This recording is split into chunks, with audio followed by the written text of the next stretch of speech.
Pelajar MTS Negeri 1 Kolaka, Sulawesi Tenggara ini terpaksa mengikuti proses belajar mengajar di luar kelas.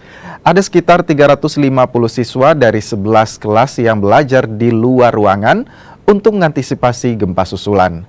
Pihak sekolah sengaja memindahkan lokasi belajar di ruang terbuka agar para siswa dan guru lebih aman jika terjadi gempa susulan yang lebih besar. Sementara itu 23 kelas yang berada di lantai dasar tetap belajar di ruang kelas, namun seluruh pintu kelas dibuka dengan lebar. Kami di MTS Negeri 1 Kolaka melaksanakan pembelajaran itu di luar kelas, di luar dari ruang kelas yang biasanya.